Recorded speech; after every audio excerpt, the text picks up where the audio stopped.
Welcome. इस video में हम मास एक्शन लॉ के बारे में डिस्कस करने वाले हैं इलेक्ट्रॉनिक्स के लिए। तो सबसे पहले समझते हैं मास एक्शन लॉ क्या होता है, या ये सब चीज़ें जानने से पहले पहले हम समझ लेते हैं इलेक्ट्रॉन और होल क्या होते हैं।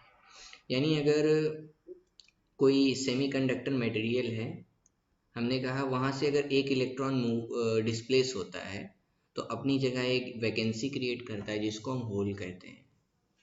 और जो इलेक्ट्रॉन होता है खुद में इलेक्ट्रॉन होता है, यानी होल क्या है, एब्सेंस ऑफ इलेक्ट्रॉन किसी पोजीशन पर किसी जगह सेमीकंडक्टर में।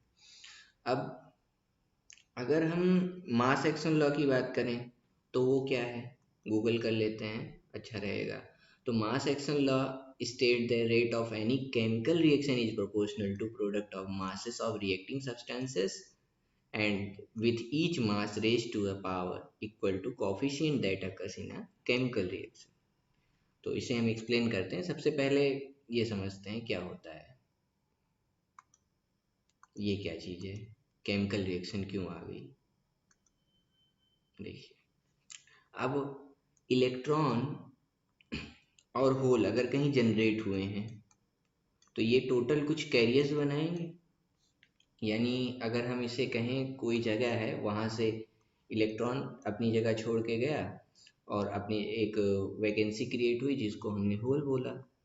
तो यानी एक ये इसे हम रिएक्शन की तरह एज्यूम कर सकते हैं। यानी अगर हम बोलें ए प्लस बी से 2 टाइम्स सी बन रहा है। सी क्या है, total number of intrinsic carrier है। ये total number of intrinsic intrinsic charge career.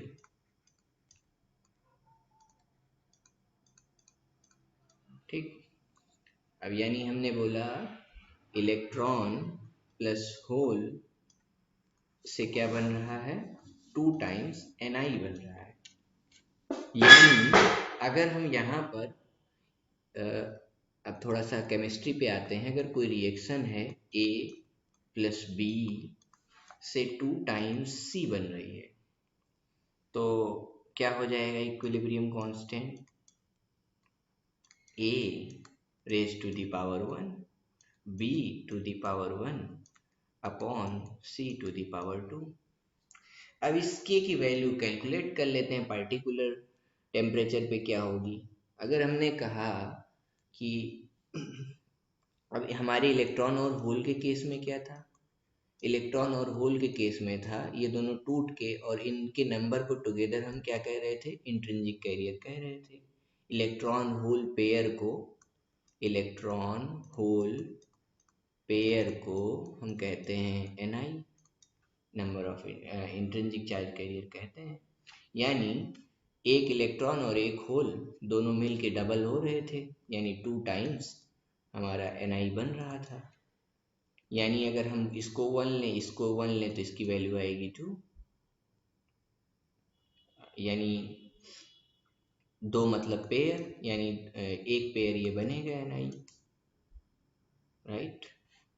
इसका मतलब हुआ कि एक का स्क्वायर इंटू एक का एक के इक्वल टू एक इंटू एक बटे एक का स्क्वायर। यानी जो के की वैल्यू आ गई वो आई 1। इससे क्या मिला, इलेक्ट्रॉन का कंसंट्रेशन होल का कंसंट्रेशन अपॉन Ni, ये क्या आ गया 1। यानी इलेक्ट्रॉन का कंसंट्रेशन होल का इसका स्क्वायर ये 1 आ गया, होल का कंसंट्रेशन बराबर Ni का स्क्वायर। ये होता है हमारा मास एक्शन लॉ। अब हम बात करते हैं, अगर हमने डोपिंग कर दी तो क्या ये वैलिड है कि नहीं। अब डोपिंग कैसे करते थे हम, अगर हम बात करें किसी केमिकल रिएक्शन की, जैसे हम अमोनिया बनाते थे ड्यूमा मेथड से, यानी हाइड्रोजन और प्लस नाइट्रोजन ऐड करके हमें अमोनिया मिलता था। इसको बैलेंस कर लेते हैं, यानी 3 हाइड्रोजन, यानी 3 × 2 = 6 अगर कर लें ये, तो 6 हो गया, यहाँ 3 हाइड्रोजन। अब क्या होता था इस केस में, अगर हम इसको ऐसे लिखते थे ना, H2 की 3N2 का 1/NH3 की पावर 2, ये बैलेंस है।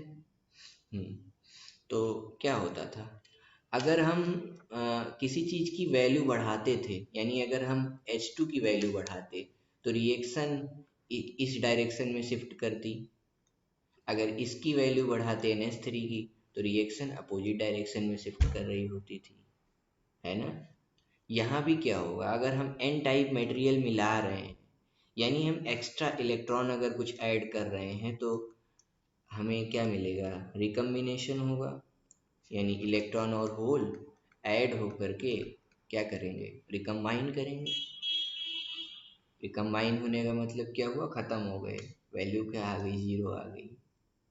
ठीक, तो ऐसे केस में भी ये जो इक्वेशन है, यानी NeNH, यानी इलेक्ट्रॉन का कंसंट्रेशन, होल का कंसंट्रेशन, ये Ni के स्क्वायर के बराबर होगी, चाहे हम डोपिंग कर रहे हैं चाहे नहीं कर रहे हैं। ये फार्मूला वैलिड क्यों होता है, ये इसका रीजन हुआ। अब हम बात करते हैं कि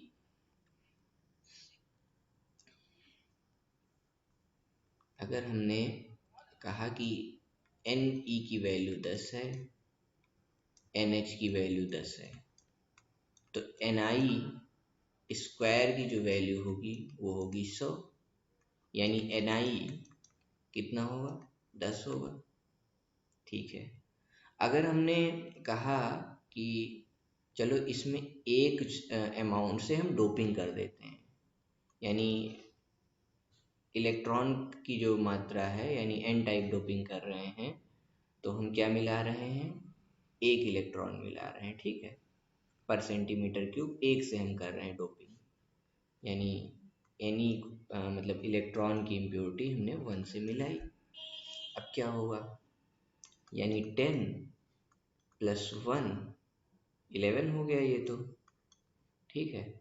और ये जो NH है ये भी कुछ होगा, पर ये टोटल वैल्यू कुछ भी होगा, मान लेते हैं x मान लेते हैं, टोटल वैल्यू कितनी होनी चाहिए, 100 के बराबर।